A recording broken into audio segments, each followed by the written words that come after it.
Hello, this is Valerie Cordero, Co-Executive Director of Families for Depression Awareness. It's my pleasure to welcome you to our webinar entitled Teen Self-Injury, Working Toward Healthy Coping Skills. With everything going on in the world today, it is wonderful that you have taken time out to learn how you can help a teen.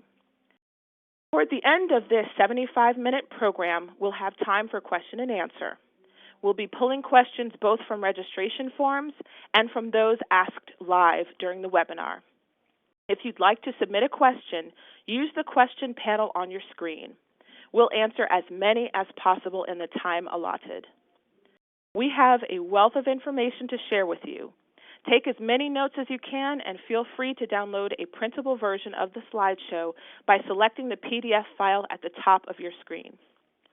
We encourage you to fill out the online evaluation after the webinar. We value your feedback and will utilize it to help us plan future programming. Everyone who fills out the evaluation will be entered for a chance to win a copy of the book, Self-Injury, Simple Answers to Complex Questions, edited by our expert presenter, Dr. Jason Washburn. Please also explore our website, familyaware.org, where you can find a downloadable teen depression fact sheet in English, Spanish, and now Portuguese. Tips for supporting a person with depression, and information about how you can get involved with Families for Depression Awareness. If this webinar is helpful to you, please forward the link to your friends, family members, and colleagues. The recorded webinar will be available for viewing through our website for a limited time. Finally, we hope you will help us reach more families and help more teens by making a tax-deductible contribution to Families for Depression Awareness. In times like these, we need your support.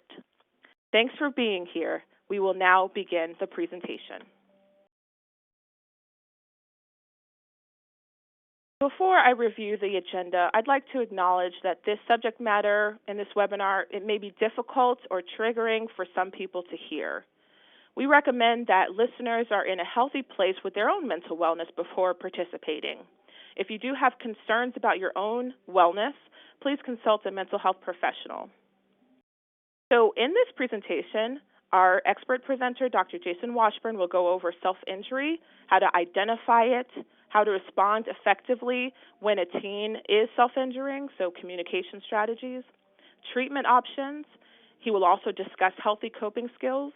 And then I will come back on and talk more about Families for Depression Awareness before we conclude with our question and answer period.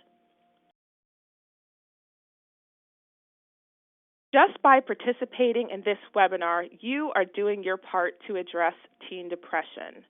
It's so very important for caring adults to receive this information.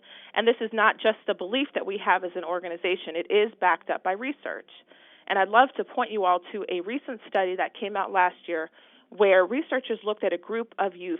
They were about 400 of them, and they split them into two groups. All of these teens had recently had a suicide attempt and a hospitalization.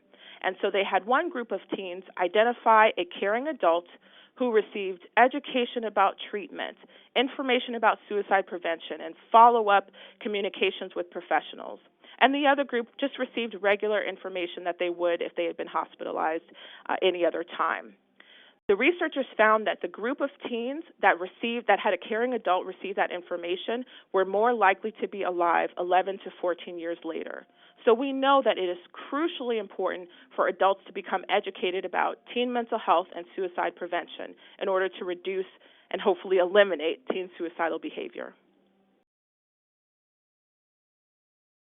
So some people might wonder, what is the connection between depression and self-injury? And there definitely is a connection. Self-injury most commonly co-occurs with depressive disorders. So in other words, a teen who's self-injuring might actually have depression as well. And so it's important to look at those as being linked. There's another study, and the reference is on this slide, that showed that adolescents with depression and non-suicidal self-injury, they had increased odds of having a suicide attempt. So it's really crucially important to look at these issues together. If you feel like you need more information about teen depression, we do have an Understanding Teen Depression webinar that's archived on our website. We also have a webinar on teen anxiety. So if that's a concern about a teen or multiple teens in your life, you can find that on our website as well. So we want to refer you to those resources for further information. Now it is my great pleasure to introduce our expert presenter for the evening. Jason Washburn is a board-certified clinical child and adolescent psychologist. He received his PhD in clinical psychology from DePaul University and completed a clinical internship at the University of Washington School of Medicine and a postdoctoral fellowship at the University of Michigan Medical School. Dr. Washburn was a Robert Wood Johnson Research Scholar at Northwestern University Feinberg School of Medicine, where he is currently the Director of Graduate Studies for the Master's and Doctorate programs in Clinical Psychology. He is also a psychologist within the Center for Childhood Resilience at Lurie Children's Hospital and is a consultant with Amita Behavioral Health. Dr. Washburn, the floor is yours.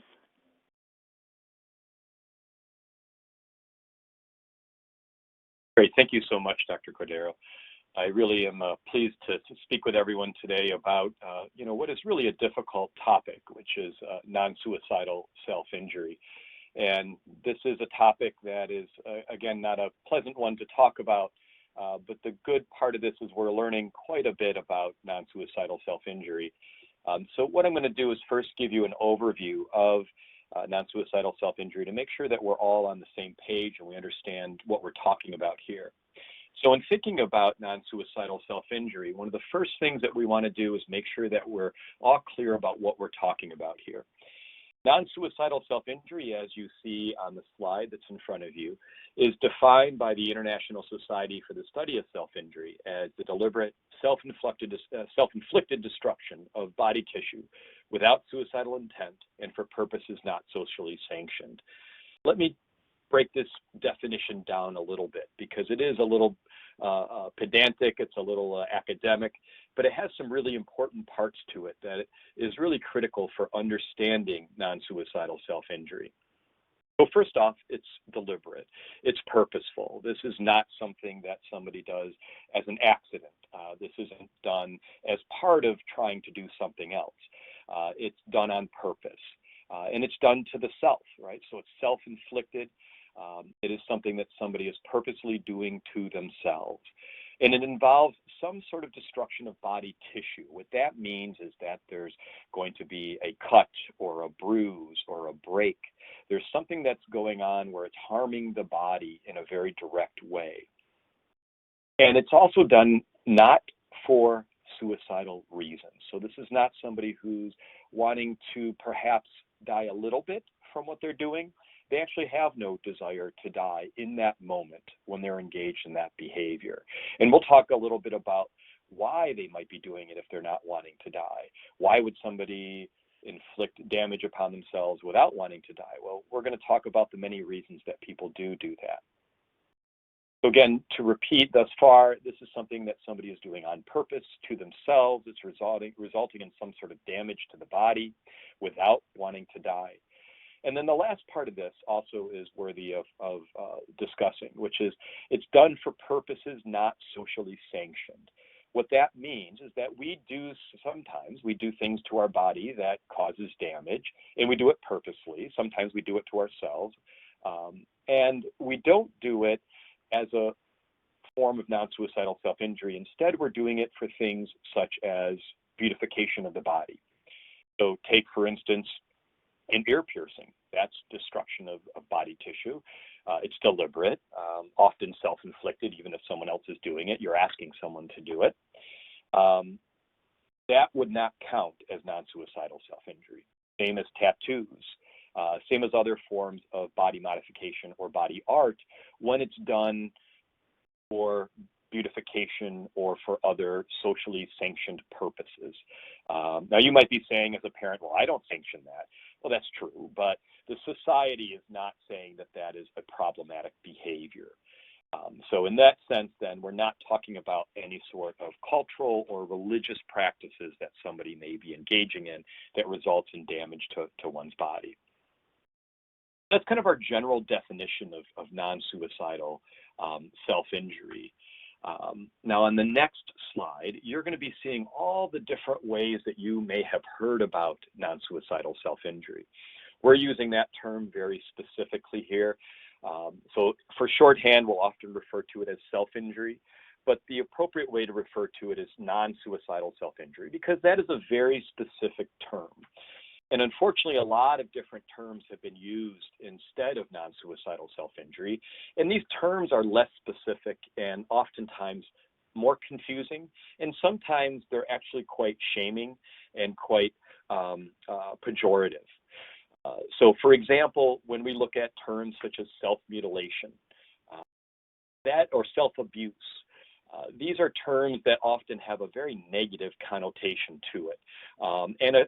When I say negative, I'm really talking about more of a shaming, something that if you were to say it to somebody who engages in the behavior, they probably wouldn't feel very good. And again, our goal is not to make somebody feel good about engaging in self-injury, but our goal is to not be shaming in talking about this, because that's counterproductive to making change in the individual. Other terms are really just not that helpful because they're not very specific. So for instance, parasuicide or self-harm or self-directed violence, these often include both suicidal self-injury, when people are engaging in harm to their body, but with a desire, at least some desire, to die, as well as non-suicidal self-injury. Or some of these broader terms, such as self-destructive behavior. Well, that can include things such as eating problems, as substance use, even driving too fast. Risky behavior can be included. Another problematic term is referring to people who engage in non-suicidal self-injury as engaging in cutting or self-cutting, or a really problematic term, which is cutters. We don't like to use any of those terms because often, as we'll see in a moment, there's a lot of different types of behaviors beyond cutting that people engage in when they're engaging in non-suicidal self-injury. Another thing we really want to try to stay away from is referring to people who engage in non-suicidal self-injury by their behavior.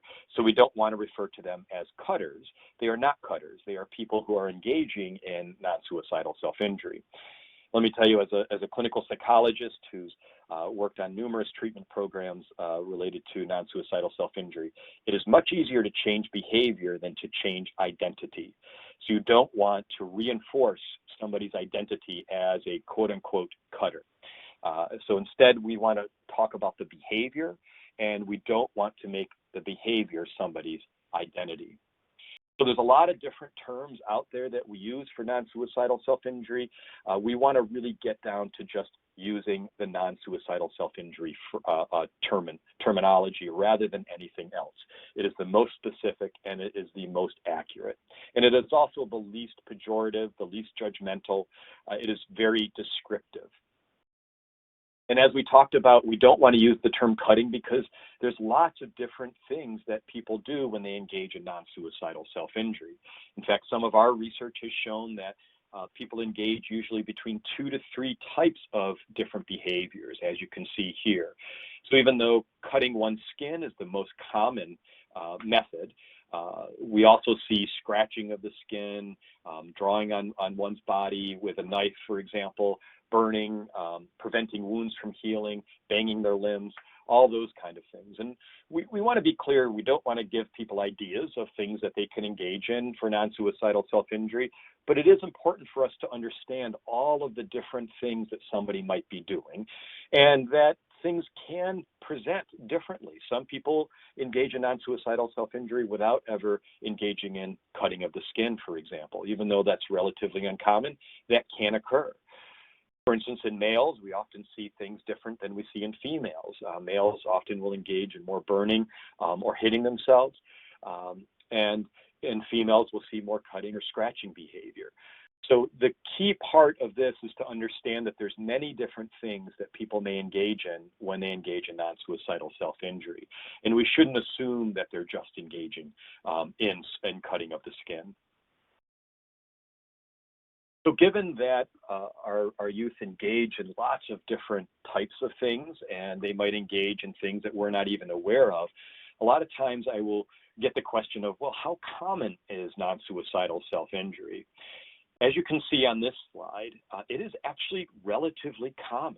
If you look at a general population, just a regular high school, for example, what you're going to see in adolescents, in young adults, about 18% at some point in their life will have engaged in non-suicidal self-injury at least once. Now, that sounds alarming. That's a large number of kids. We have to be careful, though. When we're looking at this statistic, we don't want to overreact, because even though this is a very large number, this may be somebody who engaged in the behavior once. They might never have done it again. They might have tried it, realized they didn't like it, it didn't work for them, and then they stopped and never did it again. Or this might be somebody who engaged in it a couple times during a really bad depressive episode, and they recovered from that depressive episode, and they've had no interest or no urge to engage in non-suicidal self-injury since that time.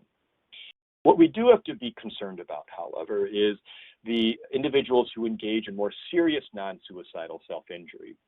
Now, even though I was saying we shouldn't be too alarmed at the 18% statistic that's up there, I think it is actually quite alarming that about 7% of your general population will engage in serious non-suicidal self-injury at some point. So there is still a large number of individuals who will engage in self-injury for more than 5 times in their life, and sometimes, again, engaging in more serious forms of non-suicidal self-injury.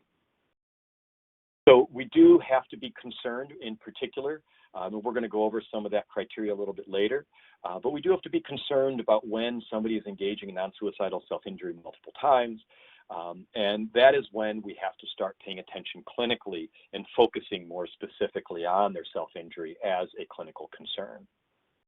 Another thing that you'll see on here is the vast majority, actually overwhelming majority of individuals who engage in non-suicidal self-injury will start while they are adolescents.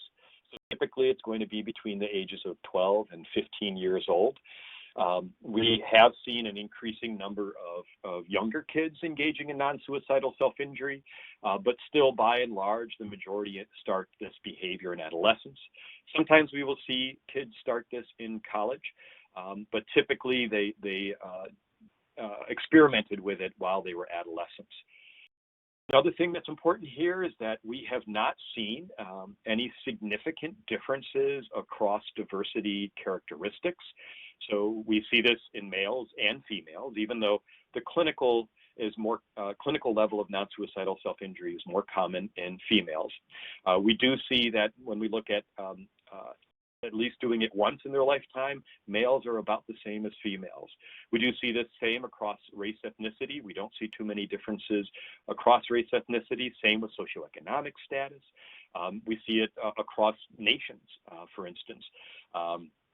So in all of our international work, we have seen that even though there are slight variations, this is not something that is specific to one group.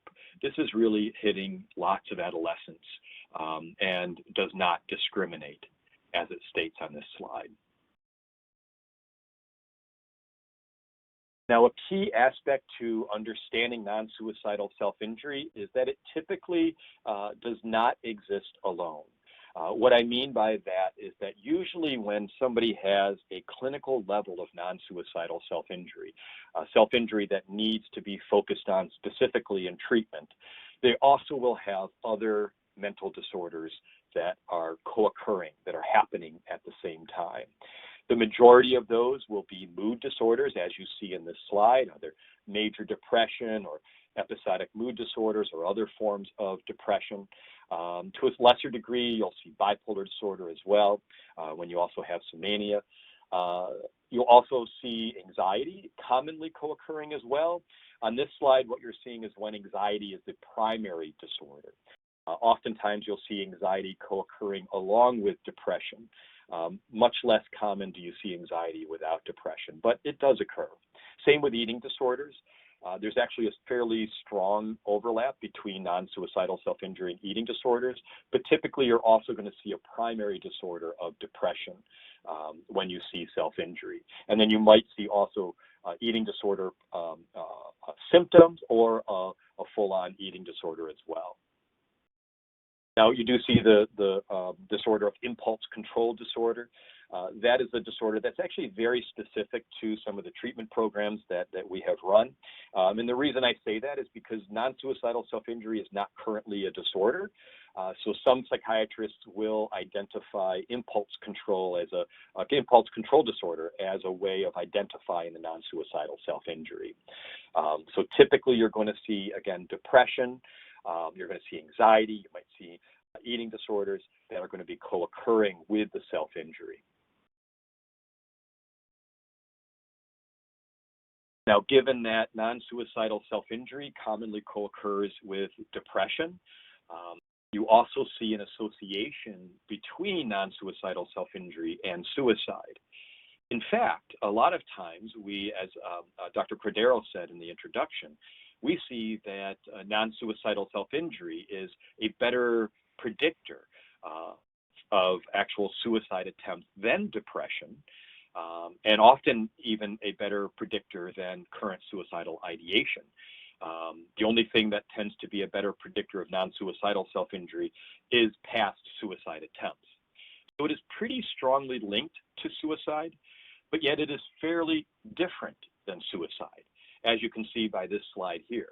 So for suicidal self-injury, you will definitely see a potential for a life-threatening level of self-injury, whereas in non-suicidal self-injury, it's almost exclusively mild to moderate self-injury and is typically not lethal. Now, there are cases where people will engage in potentially lethal non-suicidal self-injury, even though they don't want to die. But that is a relatively uncommon occurrence.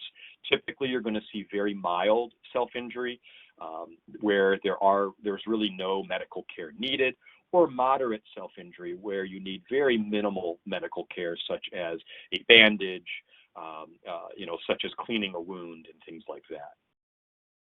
Obviously, with suicidal self-injury, most of the behaviors that people engage in are going to be much more risky and going to have a higher potential for death. The reason that people engage in these two forms of self-injury are also quite different. For suicidal self-injury, what you're going to see is a pretty significant focus on wanting to die, wanting to end it all, wanting to escape, wanting to stop the pain. They're really looking for a way to end it. They're looking for a way to stop the chronic pain that they're experiencing, the chronic distress that they're experiencing. In contrast to non-suicidal self-injury, they're actually looking for a way to persist, to feel better, to keep coping, to go on. And in fact, in some ways, a good number of individuals who engage in non-suicidal self-injury do so in order to prevent suicidal thoughts and suicidal behaviors. So non-suicidal self-injury, in a very confusing way to some people, can actually be used to deal with suicidal impulses. Another big difference between these two is that for suicidal self-injury, fortunately, it tends to be fairly infrequent. Whereas with non-suicidal self-injury, you can sometimes get individuals engaging in self-injury multiple times a day, certainly multiple times a week. Typically, when we have people that are in our clinics, they have engaged in self-injury fairly frequently over the last week. So if they're not doing it for non-suicidals, or if they're not doing it to end their lives, why are they doing it? This is a question we get all the time from parents, from clinicians, from peers. It's a very perplexing behavior. When we look at why people engage in non-suicidal self-injury, we see that there's two primary reasons. The first is they're trying to change something within themselves. So for instance, one of the most common reasons that people engage in non-suicidal self-injury is to change the way they feel. They might be feeling really down, they might be feeling really depressed, they might be feeling really angry, and they want to change that emotion. They want to feel better. They want to feel less angry. Maybe they're actually feeling quite numb. They're feeling as if they're disconnected from themselves, or they are feeling as if they're not even inside their own body. They're dissociated.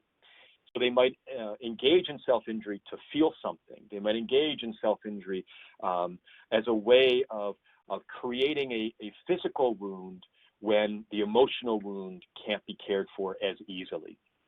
So oftentimes you will see people engaging in what we refer to as emotional regulation. They do it to regulate their emotional experience or affect.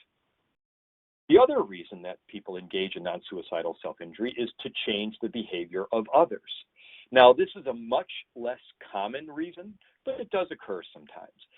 So, for instance, somebody might want to change the behavior of somebody else. They might want to get their parents to focus on them. They might want to get their peers to like them. They might want to get somebody to understand how serious their pain is. In that sense, they may be engaging in non-suicidal self-injury then to change the behaviors of others. When we look at this, though, we will see that the magnitude of endorsement between these is pretty significantly different. It's almost 3 times more likely that individuals will engage in non-suicidal self-injury to change themselves rather than to change others. Now, in the particular individual, you might see differences, but overall, people are really engaging in non-suicidal self-injury to regulate and change their emotional experiences. So when we think then about why is it that people engage in non-suicidal self-injury, well, we see that it really is about coping. This is a way for people to engage in a behavior that changes how they feel. And in many ways, when we look at why adolescents engage in non-suicidal self-injury versus other things, so a lot of adolescents feel emotional distress. Why do some engage in non-suicidal self-injury, whereas some are just depressed without self-injury, or they might engage in substance use or eating disorders or other things?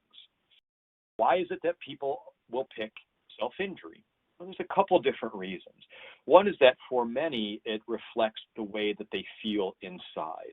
What we see in terms of the functions of non-suicidal self-injury is that there is a sense of self-hatred, that it reflects this despising of oneself. And this isn't just a negative self-esteem. This isn't low self-esteem. This is more of that, I really hate myself, that kind of more guttural, detesting oneself. And that is then reflected in damaging oneself. And so in that sense, then, it really does reflect that sense of self-derogation that an adolescent may feel. What we also know from these functions is that it actually does work. We've seen this in the laboratory in terms of actually bringing relief to individuals. So we will take adolescents that engage in non-suicidal self-injury.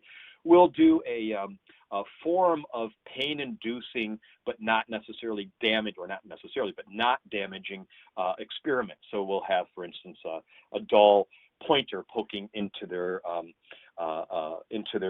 skin, or we'll have them put their hand in really cold ice to look to see how their emotions change when they're engaging in a painful behavior. And we have seen, looking at physiologic evidence, we see that they actually improve. Their emotions improve. They feel relief when they feel that pain. And for many of us, that is just confusing. Why could pain bring relief? And there's actually a couple different theories as to why this happens. One is that it interrupts emotional cascades of pain. A lot of times when adolescents are feeling very distressed, they are feeling that wave after wave of both negative emotions, negative thoughts about themselves, about their lives, about everything. And then they're feeling those really negative physical sensations of just pain inside of their body, emotional pain inside of their body. And that is leading to just a cascade of these negative emotions. The physical pain often interrupts that. It stops it. It puts somebody off of that cycle. And it can oftentimes bring relief because of that. It also can help to just distract one from their problems. They can focus their energy on something else. And so in many ways, it can form both a way of interrupting as well as distracting from the things that are going on. And we see lots and lots of evidence. Now, again, for somebody who doesn't engage in non-suicidal self-injury, the pain isn't going to work. It's not going to help in these ways. But for somebody who does, it does actually help. And so that's something really critical for us to remember. As parents, as clinicians, we have to know that we don't want to immediately jump in and say, stop it, stop it, stop it. We want to, but we shouldn't, because this is actually working for them. It's not going to work for them in the long term, but it's working in the short term. So we need to provide them other ways to cope before we can help them to stop engaging in non-suicidal self-injury. Another common reaction for parents and teachers and even clinicians to engage in when they see somebody self-injuring is to focus a lot of attention on it. To say, oh my goodness, I can't believe you're doing this. Oh, how can I help you? What am I doing? How can I make this better? And suddenly we end up reinforcing the behavior, because now we are giving our teen perhaps what they are looking for, or we're not giving them exactly what they're looking for, but they're liking what we're giving them. So a lot of times what we see is that we can inadvertently reinforce the behavior, right? When a teen gets a whole lot of attention, a whole lot of focus, a whole lot of the comfort that they're looking for when they engage in non-suicidal self-injury, we might actually be reinforcing it. Peers can actually reinforce it much more directly. We have seen, for instance, that peers will recruit other peers to engage in non-suicidal self-injury. There's often what we refer to as a social contagion, where one kid starts to do it, another kid starts to do it, and then another kid starts to do it. So in a world right now where we're dealing with very contagious viruses, we also see a social contagion as it relates to non-suicidal self-injury. And so it can be reinforced and learned directly by peers. And obviously with the internet, with social media, there's lots of venues by which kids can get exposed to this and which they can be encouraged to engage in this behavior. So it really is a learned behavior, and it often can be reinforced both inadvertently by adults as well as directly by peers. Another reason that kids engage in non-suicidal self-injury is that they might have a greater tolerance for pain. They can both deal with greater levels of pain, and they often don't register pain until a much greater level of force or a greater level of pain in comparison to the rest of us. And so in that sense, it's quite possible that adolescents who choose to engage in self-injury have this tolerance even before they start doing it. We don't know that for sure. We don't have the data on that. But we do know that once they start engaging in non-suicidal self-injury and keep doing it, they do have a much higher level of pain. So these are the reasons why we think adolescents might choose self-injury versus other things when they're dealing with significant emotional pain. So next, I want to focus on how we identify kids who are engaging in non-suicidal self-injury, how we can be better at knowing when our kids are suffering and utilizing self-injury as a way to deal and cope with their suffering. Now, a lot of youth will engage in self-injury in a way that's hidden from us. They will try to engage or try to damage their body in a way that they can't easily display that to others, that they can hide it. So we will see that there are a large number of youth that will try to do what they can to cover it up. They'll self-injure in a way that is not easily seen to others, for example. So what we want to do is talk with you about some ways to think about when you see any sort of physical marks on your child's body, to see whether or not that could be potentially non-suicidal self-injury. Now, we want to be very clear here before we go any of this, that our job as parents is not to search our children's bodies for scars or 4 marks. That's not what we're talking about. That is the role of a medical professional. If you have concerns about non-suicidal self-injury, if you have concerns about a certain injury on your child's body, please take them to their primary care physician, their pediatrician. That's really their job. It's not our job, because that can become quite intrusive and can really damage the relationship that you have with your children. So we don't recommend any sort of direct body scanning or reviewing of the body, even with a child who is engaging in non-suicidal self-injury.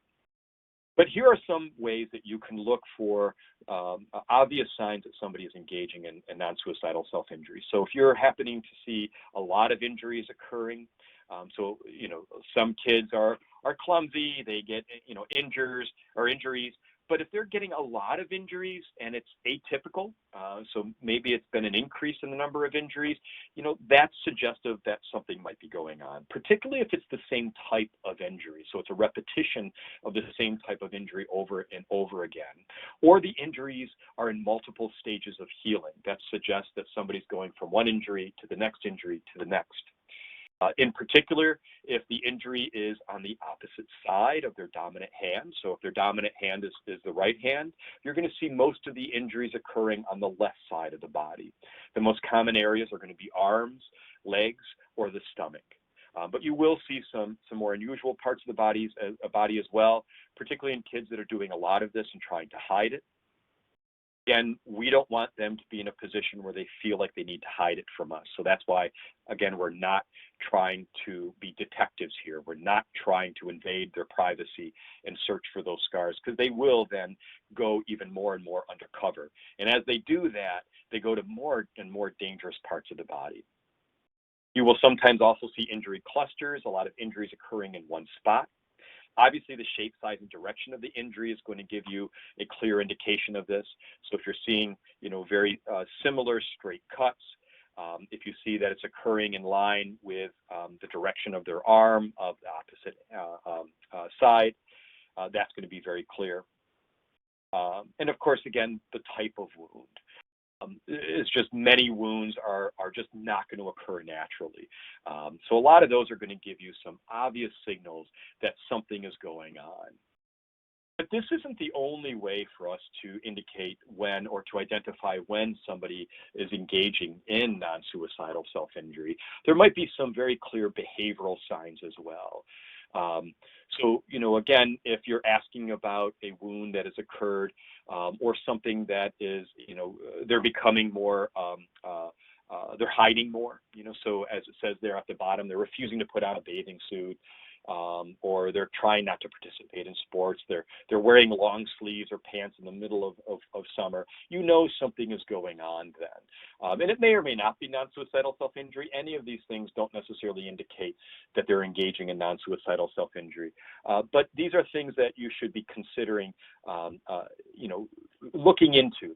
There could be lots of reasons why somebody's engaging in these behaviors, but they are suggestive that something is going on.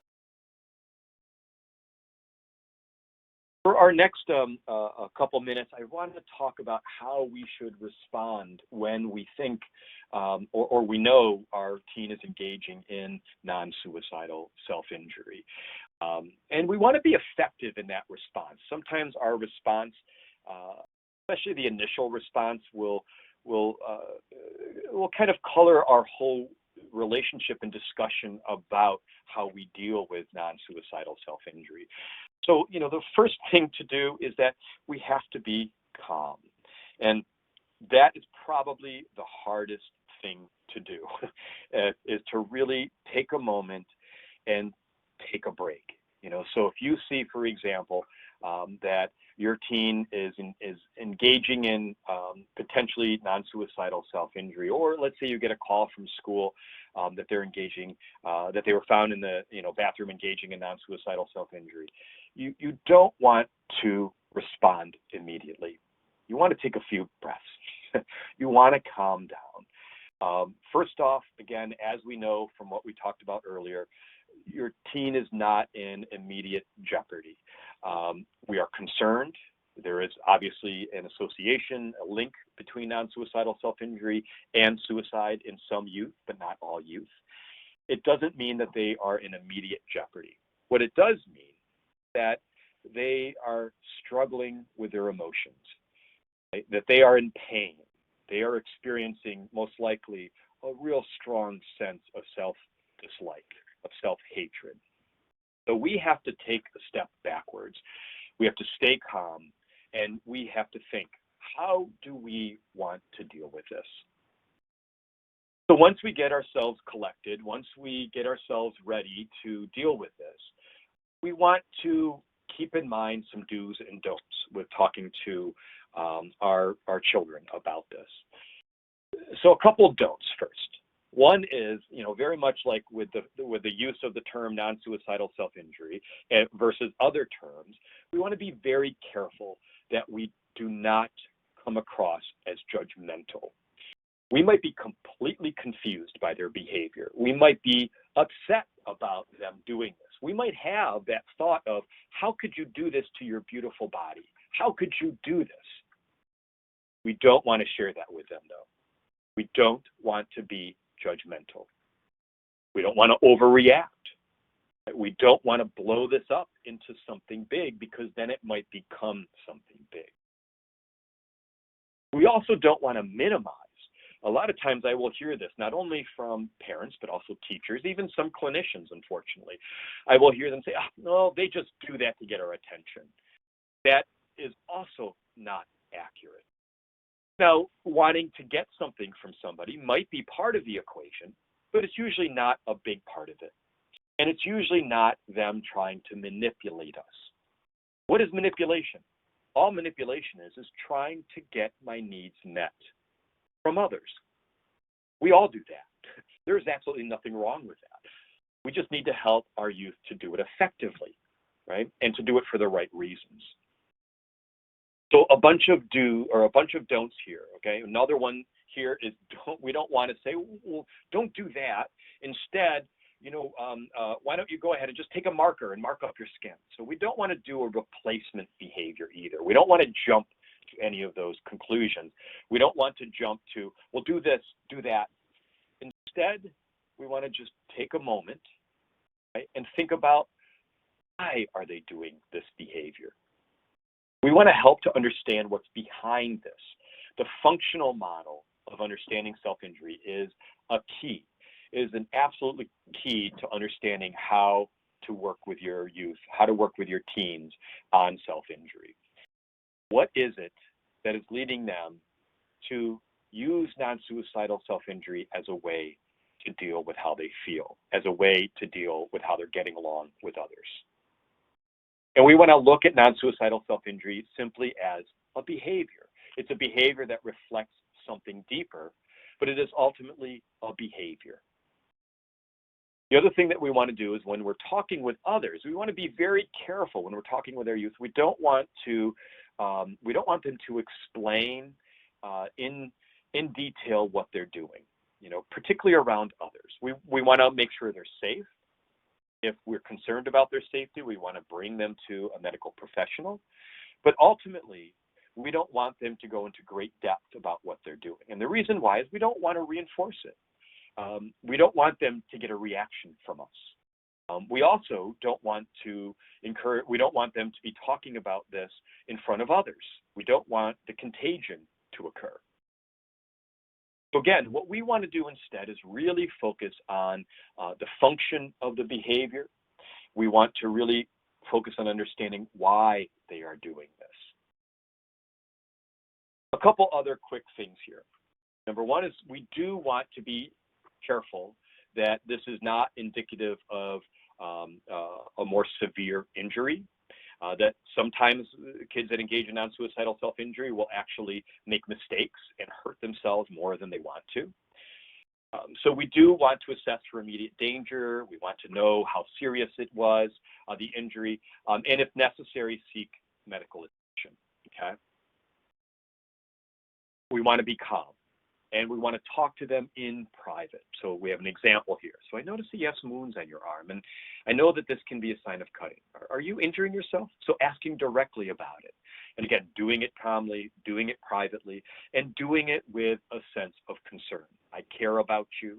I want to help you, right? I know that you might be struggling. Is this one of the ways that you're dealing with that?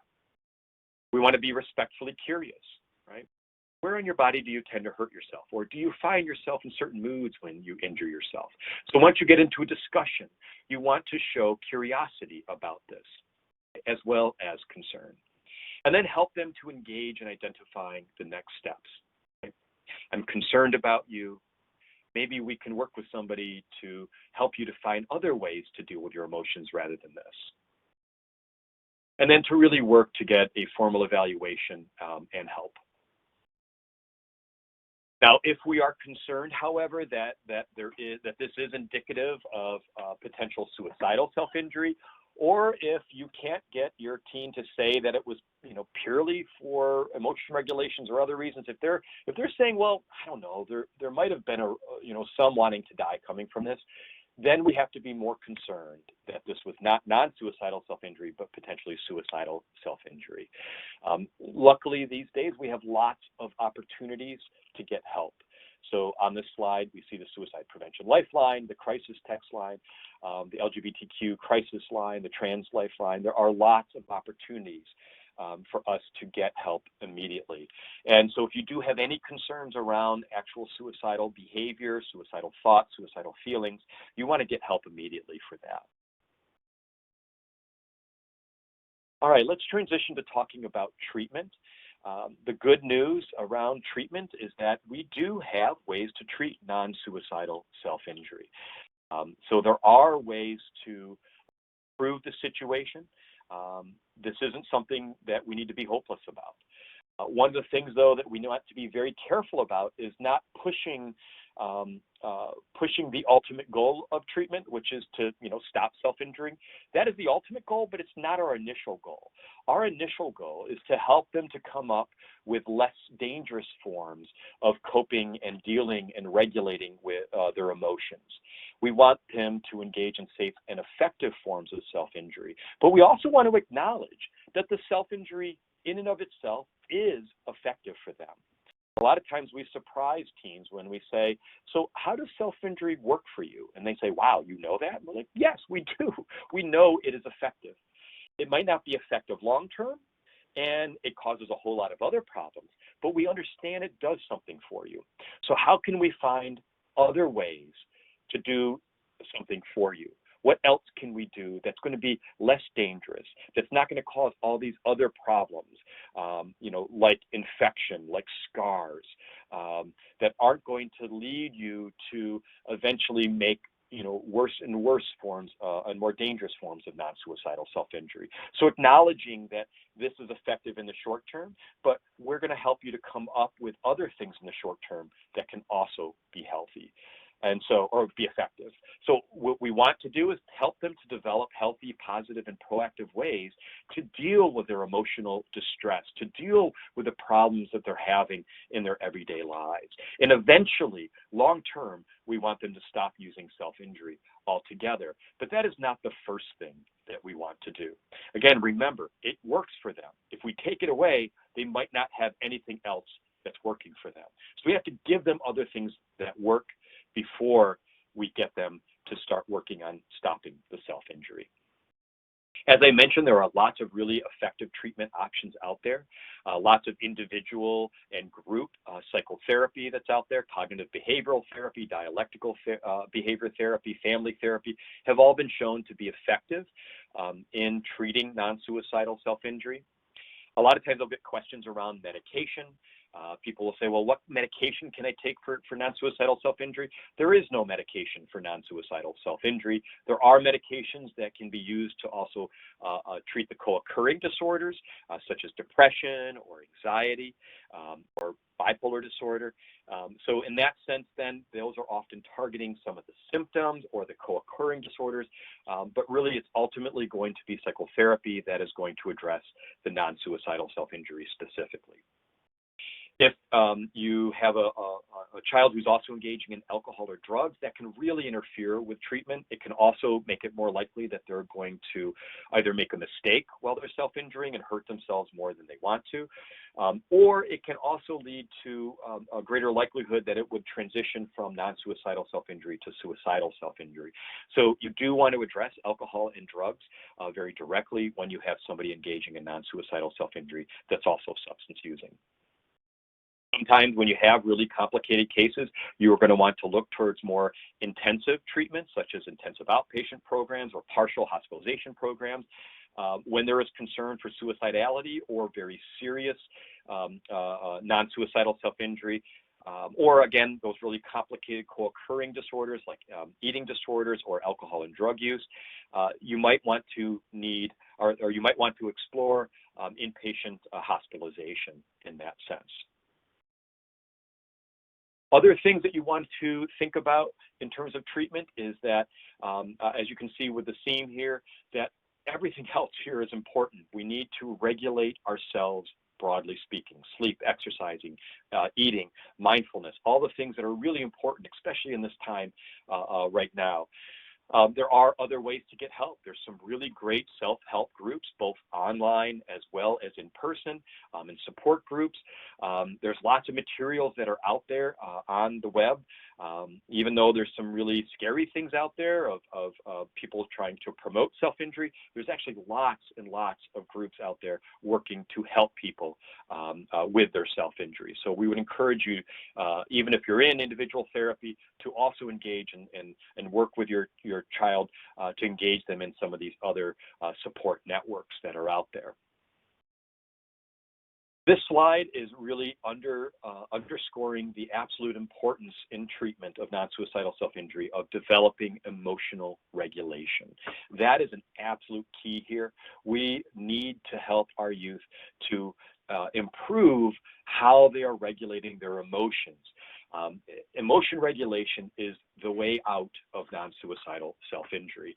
And the slide here demonstrates that. This was a case study showing with one individual, for example, where they were engaging in non-suicidal self-injury before they started to engage in mindfulness strategies, which is a present moment awareness of one's emotional experiences.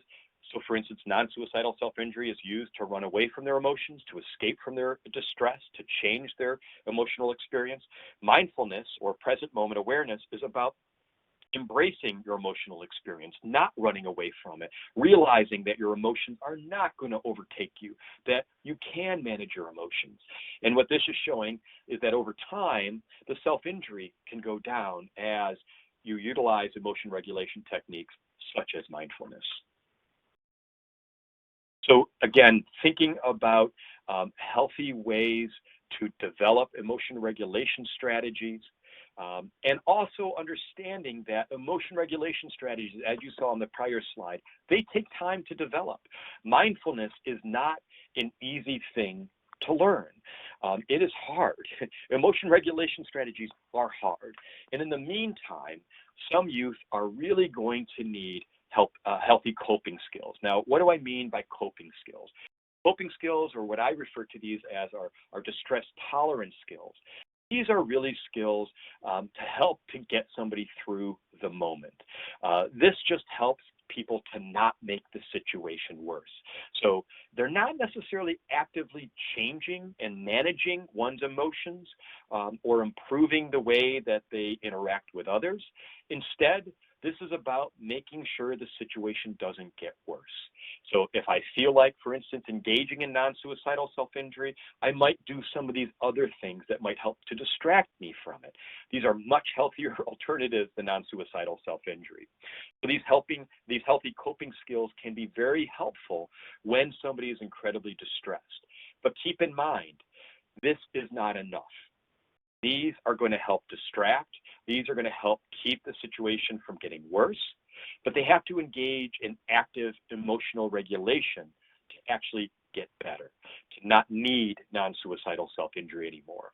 And again, what does that mean? It means actively engaging, actively facing one's emotional experiences, and learning how to regulate through those emotional experiences.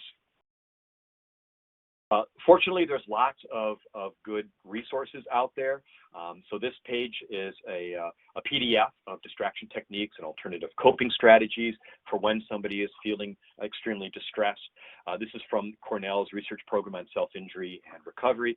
Dr. Whitlock is the director of this and somebody I've worked with for many years, and she's outstanding. There's lots of really good resources that are out there, and we encourage you to really utilize those resources and to engage your youth in healthier ways of not only working and tolerating through the distressing moments, but also developing really strong emotional regulation skills. Now, this slide, this final slide in my talk here, is really also to implore you to take care of yourself. Non-suicidal self-injury is incredibly complicated. It is confusing. It is distressing. You need to be in a good headspace. You need to be taking care of yourself. You need to be getting support. And in many ways, I recommend you getting your own therapist to help you to cope with all of the distress of working with and helping to support a teen who is struggling with non-suicidal self-injury. This is hard work, and we need to take care of ourselves. Thank you so much, Dr. Washburn, for that incredible information that you shared. Dr. Washburn is going to stick around, and he is going to answer your questions. But first, I'm going to tell you a little bit about Families for Depression Awareness and the other resources we offer. So at this time, if you have a question and you have not submitted it, this is a good time to type it in, and we hope to get to as many questions as possible. At Families for Depression Awareness, our mission is to help families recognize and cope with depression and bipolar disorder to get people well and prevent suicides. We are a national nonprofit organization, and we offer training, education, and support for family members who are addressing mood disorders. We really believe that depression and bipolar disorder affect the whole family, and it's important for the whole family to get information, training, and support to address these issues. It's not just the one person who has a mental health condition that needs to learn how to deal with it. Family members need to learn how to communicate, how to be supportive, and how to be partners in care, and that is our philosophy. We have a lot of really wonderful programs, one of which is our teen depression program, with which we have trained almost 30,000 people. We're extremely proud of that. We have several different elements of our teen depression program listed here on this slide. We also have for schools, communities, after-school clubs, religious organizations, and communities in Massachusetts our Teen Speakers program. These are teens who tell their stories of depression and bipolar disorder to their peers in order to eliminate stigma and increase help-seeking behavior. So if you are in the state of Massachusetts and you're interested, maybe for the fall, of having speakers come to your school, you can contact Devin, whose information is on this slide. Our website, which is familyaware.org, is the hub of our resources. So that is where you'll find a lot of crucial information. You may have already visited it to register for this webinar today, but in case you haven't, I just want to go over some of the things that you will find there. You will find information about all the different webinars that we offer. And once again, I want to highlight our Understanding Teen Depression webinar. We also have, although it's not on this slide, a wonderful webinar on teen anxiety. So these are other supplemental trainings that you may want to watch. It's all free. Pretty much everything we do is free, so you can register and watch those archive webinars via our website. We're also extremely proud of a series that we did on insurance and mental health. And we have several different elements of that series, including a webinar telling families everything they need to know about mental health and insurance. We have experts who've weighed in on overcoming barriers via a Facebook Live that we did, that we have archived. We also have interviews with Community Catalyst on medical debt and surprise billing Things can get very, very expensive when dealing with mental health treatment, so we want to make sure that families know how to be prepared for that. So visit familyaware.org/health-insurance for that information. We also really believe that family storytelling, telling our stories of what it's been like to deal with depression or bipolar disorder, is a great way of reducing or eliminating stigma. So you can find stories from all kinds of families, people from all walks of life on our website. We offer some web tools that you can utilize for free. We have a depression and bipolar test that you can print out the results and take to your primary care physician if you're concerned about yourself or a loved one, our depression wellness analyzer, as well as our mental health family tree.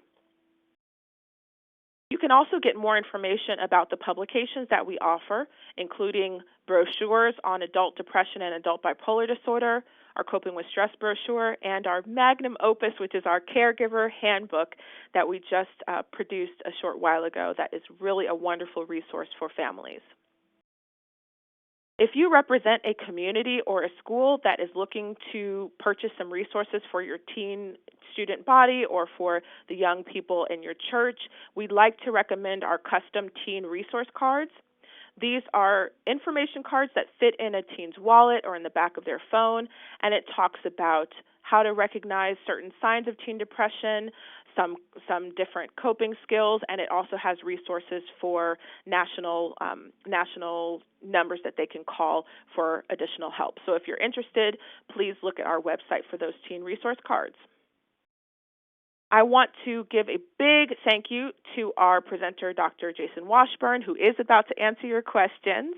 And we also want to acknowledge the incredible funders that support our work: George Harrington Trust, Middlesex Savings Charitable Foundation, Rebecca Pomeroy Foundation, Thomas Anthony Pappas Charitable Foundation, New England Patriots Charitable Foundation, Adelaide Breed Baird Foundation, Foundation for Metro West, Bennett Family Foundation, John Donnelly Trust, I Am Strong Foundation, and of course, people like you who listen to our programs, who support our work, and whose generous contributions allow us to offer free programming for families and others.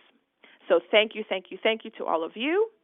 Now, with all of that covered, we will go to question and answer, and we will try to address both questions that were submitted before the program today and questions that have been submitted live. So, Dr. Washburn, our first question, you did touch on the average onset age of youth when they start self-injuring, but there is a question that was submitted that asks, is there an age when most youth stop self-injuring or stop having non-suicidal self-injury? Yeah. Sure. Yeah, that's a great question, and there is an answer to that, which is great. What we do see is the vast majority of individuals the adolescents that start to self-injure will stop during adolescence. Again, the vast majority of adolescents and teens that engage in self-injury only do it a couple times.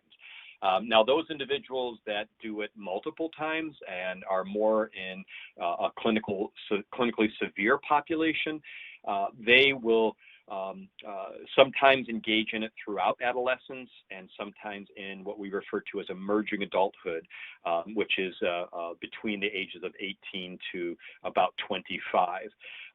We also do see those that really struggle with significant non-suicidal self-injury, as well as other difficulties in emotion regulation, in identity disturbance, not having a clear understanding of themselves, and who have a significant amount of behavioral dysregulation, broadly speaking. They will often engage in non-suicidal self-injury off and on throughout their lives. We have had people as old as 65, 70 in our treatment programs. But the vast majority will stop in adolescence, even those that are engaging in clinically significant non-suicidal self-injury. And the next wave will stop in emerging adulthood or young adulthood, which is usually before the age of 30.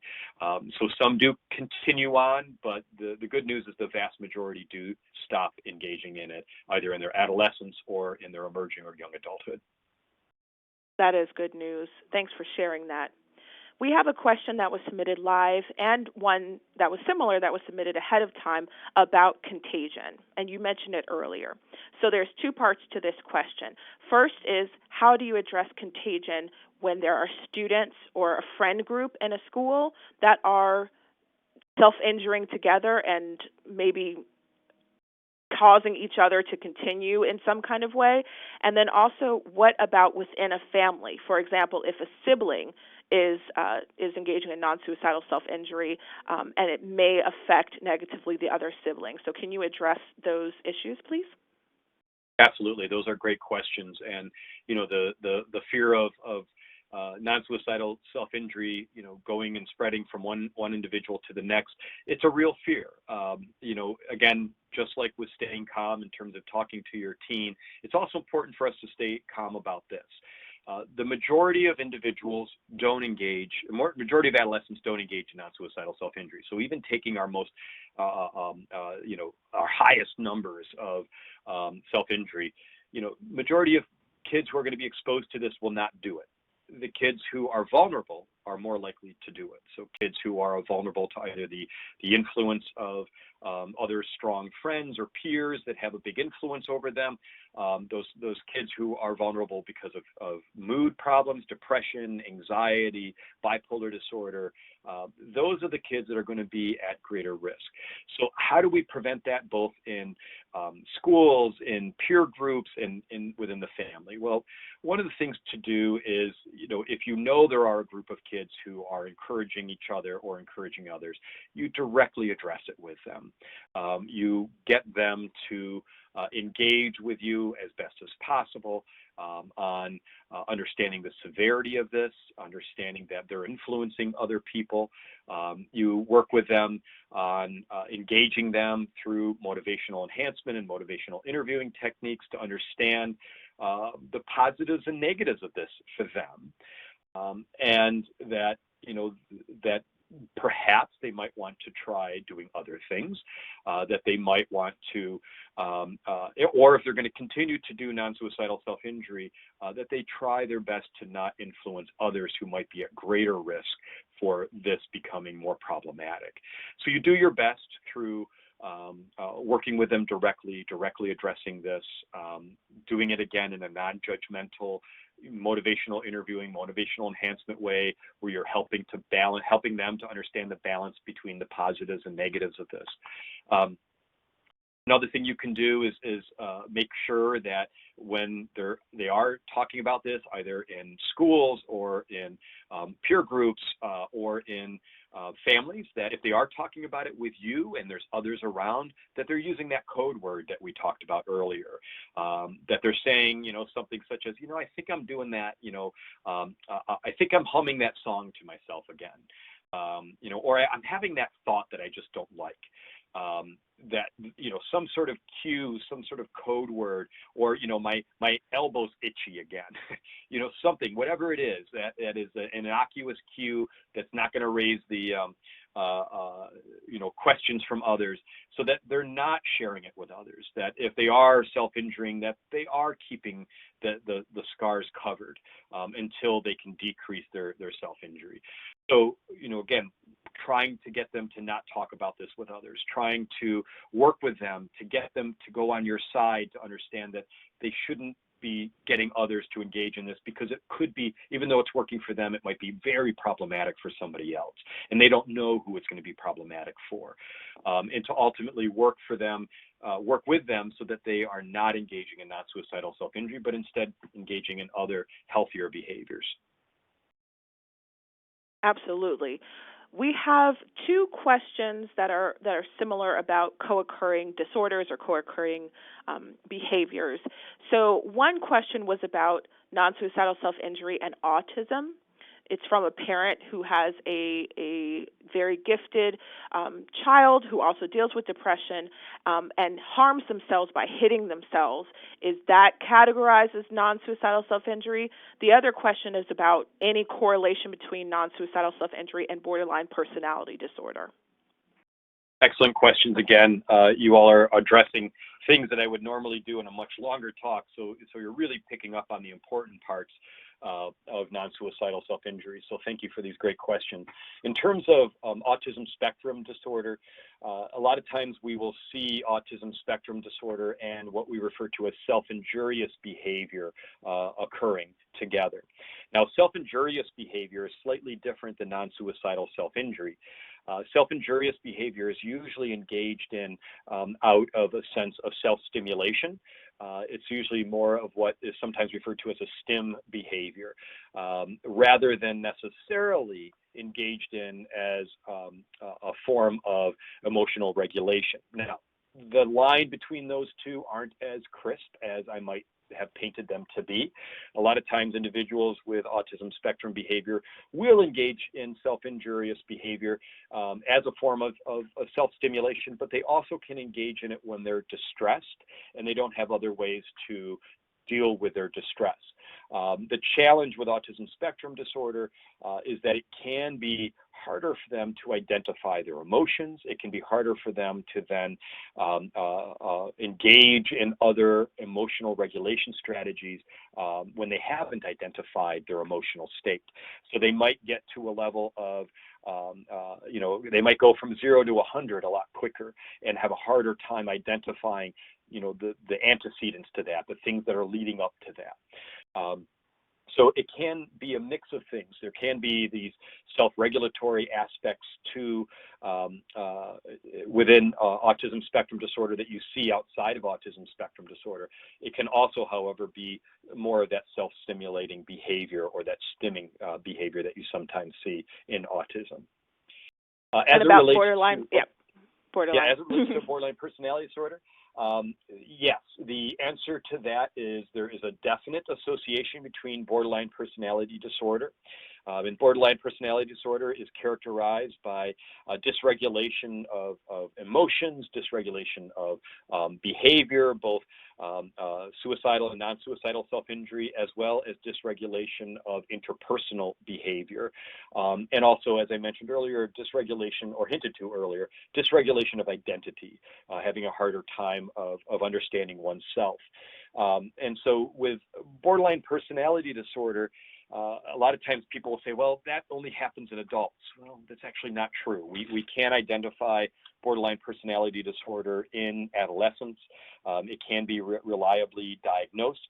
I am usually hesitant to do that because personality disorders are pretty significant disorders, but you can certainly identify the characteristics of borderline personality disorder in adolescents. We always do an assessment of borderline personality disorder when we have somebody who's engaging in non-suicidal self-injury. What we are looking for, however, is not do they have it or don't they have it. What we're looking for is what features of borderline personality disorder do they have? Do they experience significant difficulty in regulating their emotions? Do they have difficulties interpersonally? Do they have difficulties with identity? Do they have difficulties with regulating their behavior? Those are the things that we look for. And we do find, particularly in our more clinical populations, that about half of those who engage in non-suicidal self-injury will have clinically significant levels of borderline personality traits.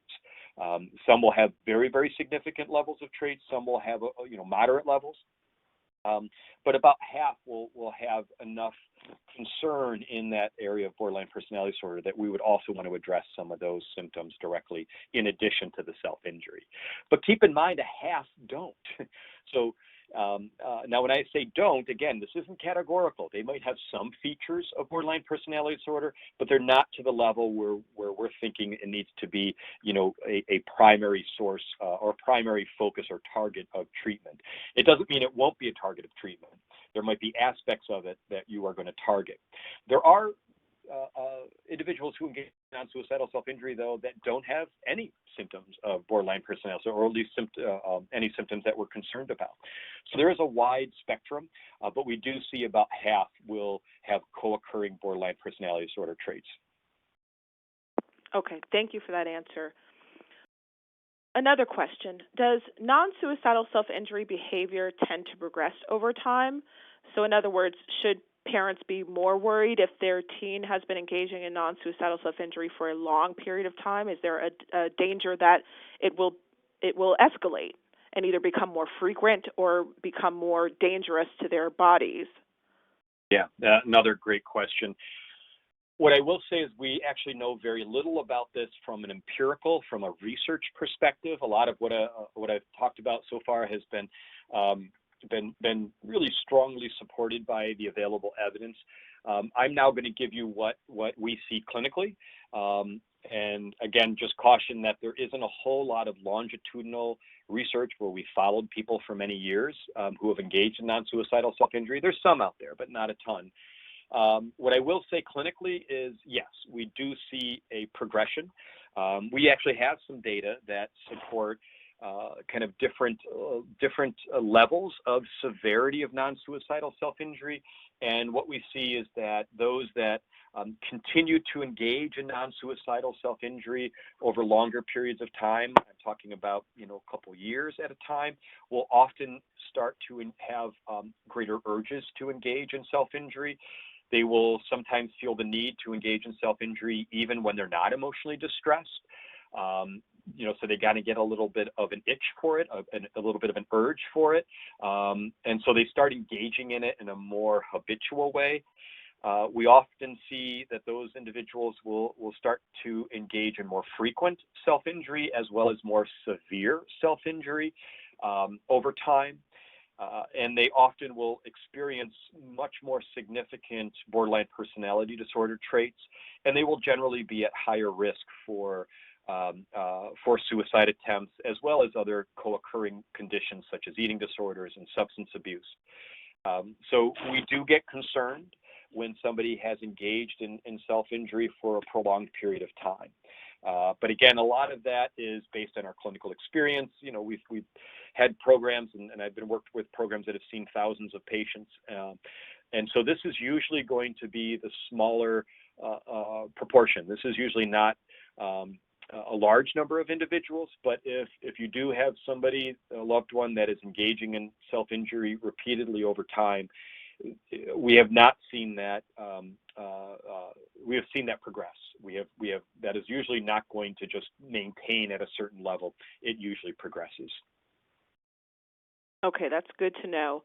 As a final question, since we're a little bit over time now, how can those people who are listening, who are part of larger communities, promote healthy coping skills at a community level? We want to make sure that all of those teens in our schools, in our neighborhoods, that are part of our religious community or our family network are practicing good, healthy coping skills, but we know that there are so many challenges that teens face. So what can be done on a larger level, on a community level, to support teens? That's a great, awesome ending question. I love that idea that we can think broader outside of the clinic, outside of the individual who is struggling alone. How do we engage the entire community to improve everything beyond just self-injury? I would say that my primary answer there is we need to target avoidance. And avoidance is probably the most damaging thing that we do from a mental health perspective. And so what we can do is exactly what Families for Depression Awareness are doing, which is increasing people's understanding of mental health, helping people to stop avoiding their mental health problems, helping people to stop avoiding their negative and distressing emotions. One of the reasons that mindfulness is such a big buzz these days is that what it helps us to do is to acknowledge how we're feeling and to not be afraid of distressing and negative emotions, and to understand that we can experience those emotions and they're not going to make us fall apart. They're not going to make us blow up. We can experience really distressing emotions, and as long as we don't make the situation worse by engaging in emotion-driven behavior, those emotions always go down.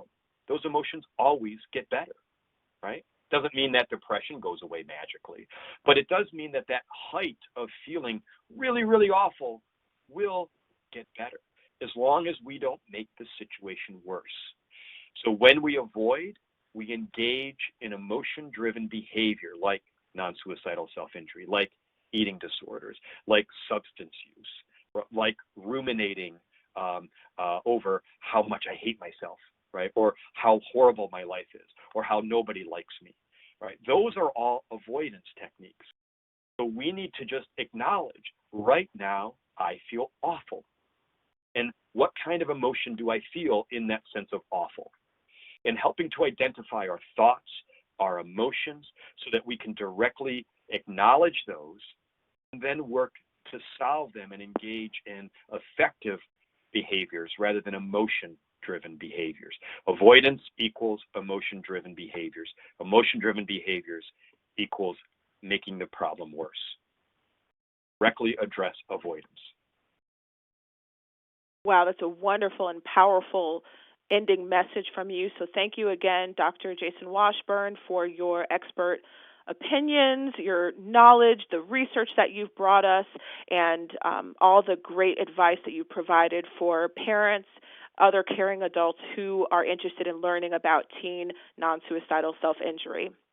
I'd like to remind everyone to complete your online surveys after we conclude this program. You will be entered for a chance to win a copy of the book that Dr. Washburn edited on self-injury. We have 9 copies, and so we'll have 9 lucky winners, and all you have to do is to fill out the survey. So please do that immediately following the conclusion of this program. If you feel like this is an issue and you need to address it as a family, you can make a family action plan, and we have a template for that on our website. You can also visit our organization to learn more, to volunteer, to donate, and to address the issues that you may be wanting to address in your family that have to do with mood disorders. If you submitted a question and we didn't get to it, we will be engaging with Dr. Washburn after this presentation and seeing if he can point us to some of the resources that he mentioned on the webinar today. Thank you so much for participating, and take care.